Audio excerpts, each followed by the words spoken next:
and the effects of sleep training. Actually, nowadays, each and every parents from birth onwards, even in the newborn, child is going on the brain, they are giving phone call or phone nearby. Immediately they are seeing some pictures, they are keeping quiet. But day-to-day practice, in clinical practice, we are getting more number of cases, particularly incessant cry. It's the way of sleep disturbance in the newborn period.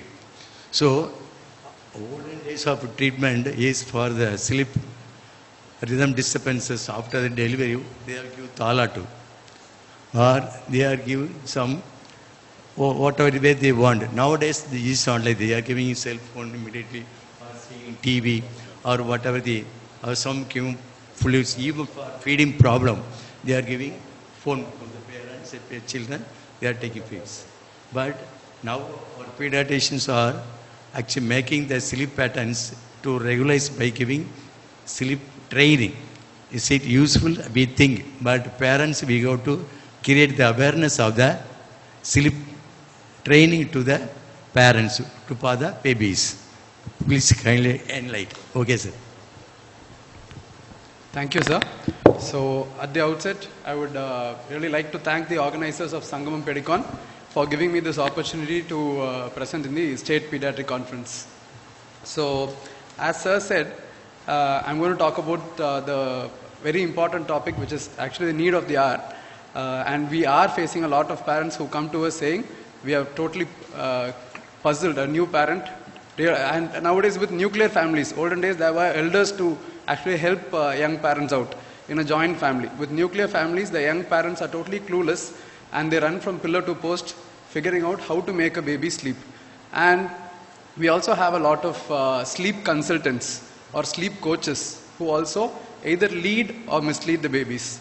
So for the next 20 minutes, hopefully I will not put you to sleep. I will probably tell you how to put a baby to sleep.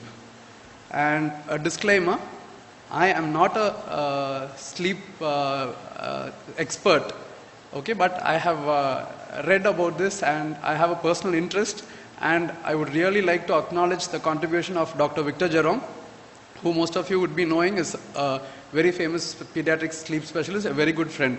He was very generous to help me out with all the queries that I had. And another very good book which I would recommend for people who want to read further is this book by Jody Mendel. It's an excellent book. It is a huge book, but at least the initial few, we need not read fully about sleep disorders and treating each sleep disorders, but at least the basics of sleep training and things which I'm going to talk about now, which we would see in our day-to-day practice, is hardly just 100 pages. And it's definitely worth a good read. So before I talk about the next, go to the next slide. So we all know how much important sleep is. Okay, so that way, especially for an infant, it is said that an infant up to 2 years spends almost 60% of their entire life sleeping. That is, first 2 years, it comes to around 17,500 hours. And of that 17,500 hours, 9,500 hours on an average, a 2-year-old baby would still be sleeping. And only 8,000 hours, the baby would be awake. And between 2 to 5 years, this would be around 50-50%. 50% the child would be awake, 50% the child will still spend time sleeping.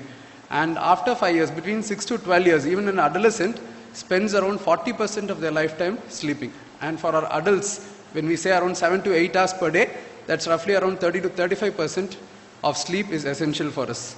So rather than me saying how important sleep is, let's just see this video. Audio or link?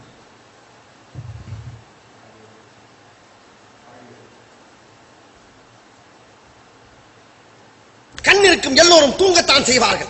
ஏதோ அலுப்பில் கொஞ்சம் அசந்திருப்பேன். உலகையே கட்டி காக்கும் திருமால் கூட எதற்காக பாம்பு படுக்கை வைத்திருக்கின்றார்? இவ்வளவு ஏன் ராஜராஜ சோழன் கூட போர்க்களத்தில் குதிரையிலே தூங்குவாராம். Okay, so what are the common sleep concerns that I have heard from parents? So up to a certain age, தூங்கவே மாட்டீங்களா sir? Or the other thing that we see, சாப்பிடவே மாட்டீங்களா sir? After a certain age, after adolescence, especially college or 10th plus 2 எல்லாம் வரும்போது தூங்கிட்டே இருக்கான் sir, சாப்பிட்டே இருக்கான் sir, isn't it? So we have both extremes. I'm sure all of you would agree with that. So we need not define sleep as such. This definition of sleep is actually very complex. If you read Jody Mendel, there's a lot of definitions. So just remember, sleep is a behavioral state which is characterized by reduced motor activity, decreased interaction with and responsivity to the environment, and specific postures. See, it's not just lying down. We can sit and sleep. We can even stand and sleep. So we all can do that. So it's not just lying down. Even standing and walking and sleeping is still possible. And what is characteristic of sleep? It is easily reversible. So it is a reversible state. And another important thing, what is the sleep pattern of infants? So we all know that babies have different phases of sleep. In adults we call it as, or in older children and adults we call it as REM and non-REM sleep. In babies, REM and non-REM is otherwise called as active sleep and deep sleep, or not so active sleep. So the active sleep is actually the REM sleep. So what is the situation of every parent is, they usually, this is the early cues of sleep. So like how we have feeding cues. What is a feeding cue? When a newborn has a rooting reflex, the baby starts doing, the baby starts sucking the fingers, we know the baby is hungry. You wait for the baby to cry and then feed, we say that is a late cue. So when you feed the baby after the baby starts crying, you first have to calm the baby. The baby would not latch and suck very quickly. So that is a late cue for feeding. Similarly, a parent should be educated about these early sleeping cues. I think it's important to talk to the parent even during an antenatal visit, or at least during the newborn visit when you discharge them. So what are the cues? The typical cues are, the baby who is looking at you or looking at the toy will suddenly start looking away from you, will show some disinterest in the direct eye contact, and will avoid eye contact, will try looking away. And then obviously baby would start yawning. Sometimes the baby will become very still, sometimes little bit of jerky movements can be there.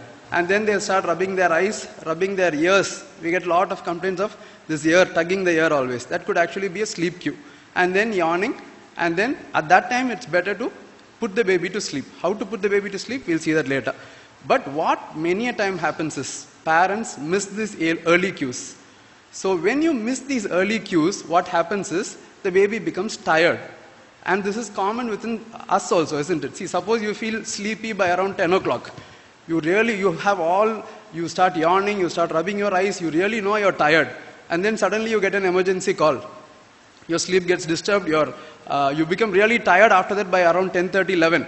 But still you're not able to sleep immediately. You would have slept when those sleep cues were there and you followed that. What happened later? You became overtired and your stress hormones kicked in. Your epinephrine, adrenaline, noradrenaline, everything kicked in, and you started becoming very excited, and your stress response came in, and then it's very difficult to make you sleep again. So the same thing happens with the baby. When baby shows these cues and you don't respond to them, you don't put them to sleep, not necessarily feeding, you don't put them to sleep when they show these early cues, this is what will happen.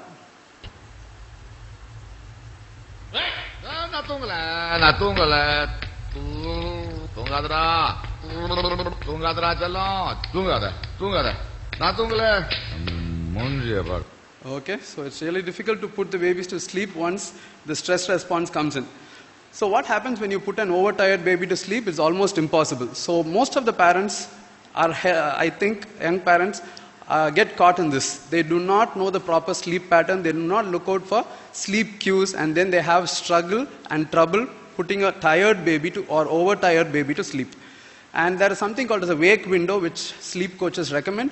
I'll talk about it further in the upcoming slides, but just to make you understand, it is usually said that a newborn or an infant less than 4 months can be awake between 45 minutes to 120 minutes. That is between 45 minutes to 2 hours. And after that, the child would naturally start needing sleep. A maximum of 2 hours is when the child can be awake. So you can also educate a parent to start putting the child to sleep, or to start the bedtime routines between the 45 to 120 minute window. Now this 45 to 120 again is a huge window. So how do you ask them to decide whether it's 45 or 120? If the child had a good nap, child really slept well for more than half an hour or 45 minutes, you can actually allow the child to be awake for 2 hours and then start scheduling the sleep time. Instead of going for a sleep cue, if the mother really finds it difficult to follow the sleep cues, you can ask them to follow scheduled wake windows and then schedule the sleep routine. And how long should an infant sleep is all we'll be seeing later. So a little bit of definitions again. We have something called as a sleep architecture, where it consists of your structures or stages of sleep. You have REM, rapid eye movement, and non-REM sleep. Non-REM stages are stage 1, 2, 3. Stage 4 was used before, nowadays it's given up. And then you also have the third stage, which is an awake state. And please remember, sleep does not mean loss of awakening. Sleep is not a passive process. Sleep is an active process in the brain. There are a lot of physiological alterations and a lot of endocrine regulation which goes on during sleep. So sleep is not a passive process. Sleep is an active process. We have heard about circadian rhythm. What is ultradian rhythm? It is the REM and non-REM sleep being cycling. So what is important in this cycling is when the child transfers from the non-REM sleep to the REM sleep, the child actually awakens. Or even we, during our sleep cycle, when we transition between non-REM to REM, we actually awake. Because as an adult, we know how to sleep on our own. So we awake and then we probably turn to one side, do something, and then we go back to sleep because we know how to sleep on our own. Now for an infant, they do not know how to sleep on their own. How do most of the infants sleep, at least in our country? They're nursed to sleep. Or we rock them to sleep. Or we carry them and we walk with them to sleep. So they have been associated. They have sleep associations. Or they have sleep props. Or total RTRT, we make them sleep. So they can sleep only when they start having these associations again. It's not addiction, it's called as association. So you should educate the parent about this. The child is not having a disturbed sleep, and many a time they start thinking child does not have enough breast milk and that is why child is keeping on getting up in the night. But it is not so. Child is transitioning from the REM sleep, from the non-REM to the REM or the awake state, and child does not know how to go back to sleep. So that is when we start having the concept of sleep training. Is that really necessary? We'll see later. So the non-REM sleep, I'm not going to go through the entire thing. So just one line in each I'll tell you. So non-REM is a stage of relatively low brain activity. The body movements are preserved and the brain is still able to process external information. So non-REM has 3 stages. N1 is I'm talking and you're just dozing off and then getting up again. So that is you can still hear me. You can still visualize what I'm saying. But you're just dozing off and then getting up. That is N1. That is between 30 seconds to 5 minutes in an infant that we are talking about. And this is when you have hallucination. You can still hear, or you can, what happened 5 minutes back, you can still hear. And this hypnic jerks that we have sometimes is again in this stage. N2 is the initiation of true sleep. So in true sleep, what happens? Your muscle tone starts coming down. Little bit of not complete atonia, hypotonia. So when you go in a car or a bus and you just start leaning on to the other person's shoulder, that is because your muscle has lost the tone. So that is stage 2, N2. And stage 3 is deep sleep. Whatever happens, a mosquito, ant, whatever bites, you don't wake up at all. And in REM sleep, we call this as desynchronized cortical activity. Please remember that sleep is controlled by 2 major organs. There are 2 masters. The main master is your brainstem. The second master is your cortex. So when both start controlling it, there might be some problems. In REM sleep, non-REM sleep, what happens? The brainstem takes over. There's no cortical activity. In REM sleep, cortical activity is also there, and that is when we start having dreams and all that. So, and one important thing is this active sleep is otherwise called as, the REM sleep is otherwise called as active sleep. So in active sleep, what happens? The baby keeps grimacing, all this twisting, turning and all that. And what parents again think or grandparents think, child is very disturbed, has a disturbed sleep. But that is not disturbed sleep, that is active sleep. The child is still actually sleeping. It is like sleepwalking or sleep talking. The child is still sleeping. Even sleep terrors, older children, they are still sleeping deeply also. So sleep cycles, I'm just going to slip this for want of time. So this is the REM and non-REM. So as I told you, this is how a child enters the sleep. From awake, the child goes to stage 1 first. Just follow the line. Then stage 2, stage 3, stage 4. Stays in stage 4 for some time. Then 3, 2. From 2, they don't go to 1. They go to REM directly. Or they become awake. Then they start going through this again. And an adult has a sleep cycle of around 90 to 120 minutes. But a baby has a sleep cycle of only 60 minutes. So on non-REM sleep. Wow. மல்லாக்கு படுத்து விட்டத்தை பாக்குறது எவ்வளவு சுகம். அதுவும் கால விரிச்சு தூங்குறல என்ன காத்தோட்டம். கைப்புள்ள இன்ன ஏண்டா முழிச்சிட்டு இருக்க? Okay, so the immediate of Tunga is N1. நான் உன் கூட 100 This வருஷம் is REM. வாழணும். Please, understand that. நீங்க செம்ம அழகா இருக்கீங்க. எனக்கு உங்களை ரொம்ப பிடிச்சிருக்கு. வாழ்ந்தா 100 ஜென்மம் உங்க கூடயே வாழணும்.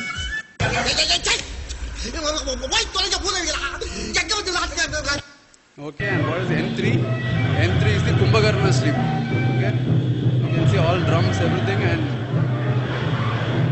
it's really difficult to wake the person up. Okay, so this is a crowded slide. So this just focus on the anticipatory guidelines for sleep issues in infants.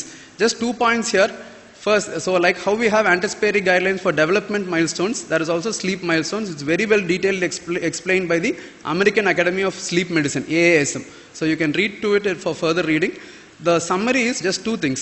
One, as I told you, explain the parent about the active sleep stage and then REM, non-REM. There would be night arousals, and how to manage them is not by giving formula feed. You still have to continue with breastfeed, and you should explain the physiology of this REM and non-REM sleeps, and the child can wake up multiple times. And as I told you, how do you put the baby to sleep is what is again mentioned in this in detail. So this is all Western literature, okay? So again, using it in our Indian context is still controversial. So what they generally say, sleep training is more of a Western concept. So what they generally say is, you do not nurse the baby to sleep, because this baby starts associating nursing to sleeping, and then every 1 hour that the child wakes up, the mother has to nurse the child or has to walk or rock with the child, which becomes stressful for the parent, and the maternal sleep gets affected. But somehow that's been a norm in our country, and it is difficult to ask our parents to sometimes sleep train. So what is probably, to bridge the gap, what is probably, I think, ideal is this important line which says, you put the baby to sleep drowsy but awake. So that is somewhere in N1. The baby is still drowsy but still not fully slept. The child is still awake. That time you take the baby off the breast and try patting the baby or try putting the baby alone to sleep in the same room with co-sleeping, because that is our cultural practice. So how much of sleep is required? Again, for 4 to 12 months, it's 12 to 16 hours, 1 to 2 years, 11 to 4 hours, 3 to 5 years, 10 to 13 hours, and 6 to 12 years is 9 to 12 hours, and an adult would need anywhere from 8 to 10 hours. So another important concept is that of a sleep hygiene or the sleep environment. So sleep hygiene is some sleep routine which we generally start following. It's like a conditioned reflex of this Pavlov's reflex, where you condition the dog so that the minute you hear the bell, the dog knows that food is going to be served. So the minute you start doing these nighttime routines, the baby starts sensing that it's time to sleep. So what are the common nighttime routines? We usually encourage parents to give a bedtime bath. So baths, even in the daytime, parents usually, or you also would have experienced, the baby sleeps best after the bath. By around 10 or 11 o'clock or 12 o'clock, you bathe the baby. That is when the baby sleeps for 3 to 4 hours. That is because your core temperature decreases after sleep, and lowering of the core temperature actually helps induce sleep onset faster. So bedtime bath is an excellent thing to start with after dinner or after the last feed by around 7 o'clock to 8 o'clock, at least 1 hour before you plan the sleep.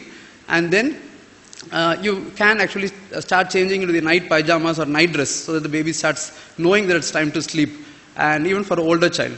And then you start saying good night to everybody who's there in the house. That again the baby starts understanding that it's time to sleep.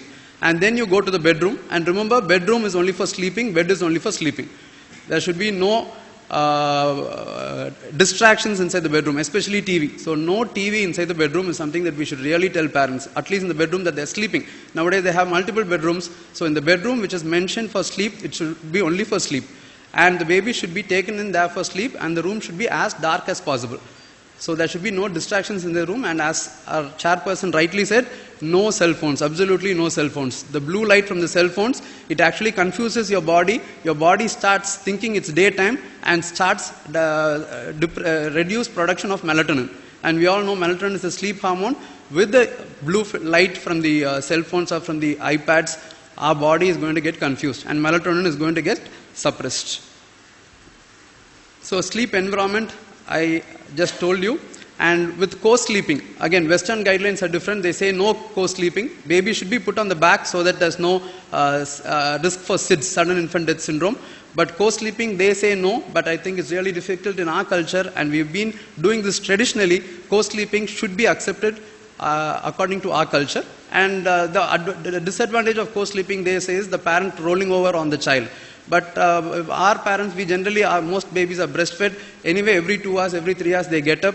And unless the parent is probably taken in too much of alcohol, is drowsy, as long as the parent is conscious and is not on any hypnotic drugs or not sedated, I don't think there should be any harm with co-sleeping. Okay, I'm just going to skip all this. And this is the bedtime routine that I said. So this is what should have been ideal, but in Indian context, what is usually happening is we start giving food and then always milk, even for an older child. Milk and then a TV serial, then mobile songs. As Sir said, mobile songs are the things now to put a baby to sleep. Be it a lullaby, nobody sings a lullaby, the lullaby is on YouTube or on Alexa. And there's sometimes a fight and then the baby starts falling asleep in all this chaotic environment. So just imagine how difficult it must be for the baby. Okay, and sleeping aids. I think I'm just going to wind up after this. So pacifiers, blankets, toys, stuffed animals, and even the child's own thumb is considered as a sleeping aid. So what are the recommendations for that? Again, it's a controversial topic, and our biggest sleeping aid is our total. So again, here also, the Western context says no to this, but this is how we have been reared as children, and I do not find any reason that this should not be used. I spoke to Dr. Victor. He also felt that it is absolutely fine to use a total for making a child sleep. So again, in our context, see why all this started, why was this invented initially is, in our context, when the mother on those days used to work in the farm, that time it's easy for the mother to tie the total in the tree and then go to work. And then there were so many of snakes, lizards, scorpions in our country. So this actually protects the baby from all that. The baby actually is around 2 to 3 feet above. So no snake can climb and come up. So this is all contextual, and it actually depends from country to country. So do not go by the literature, Western literature, which says no to all these. It is absolutely safe. And only thing is the baby should be frequently looked into, and the baby should be taken out of this habit sooner the better.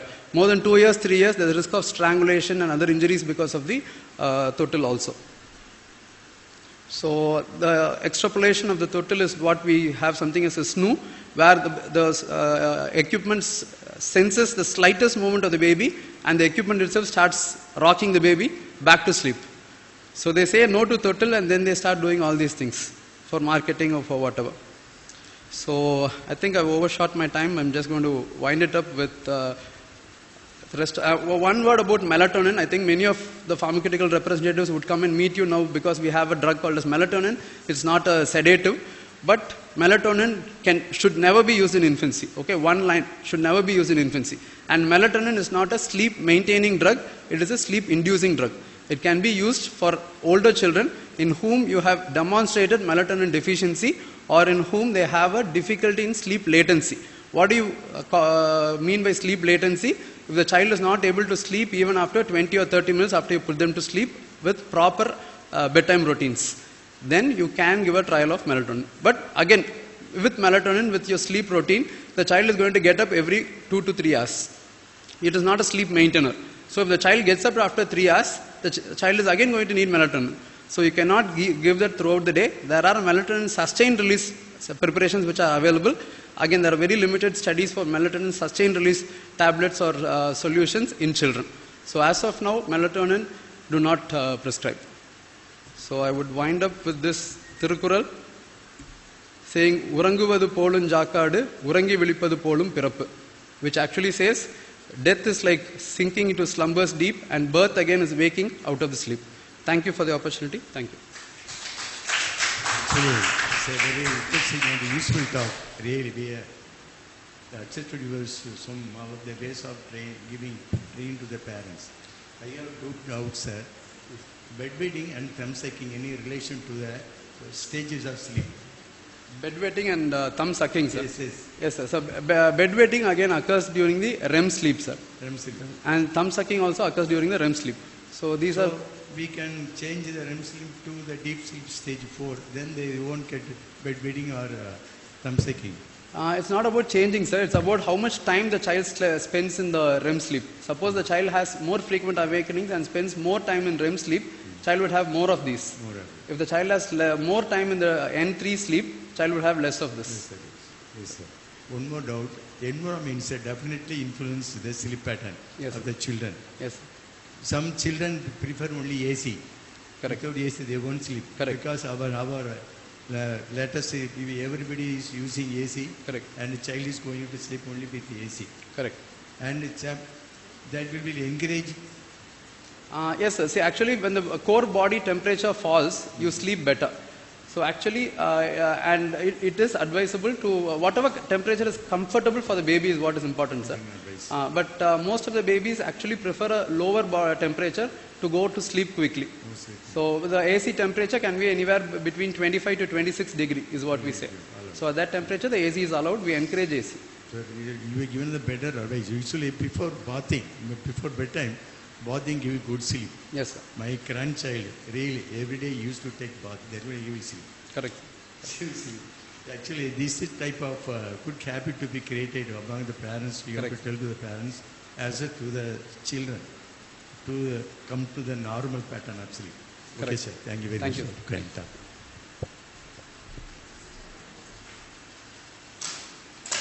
Next, I call upon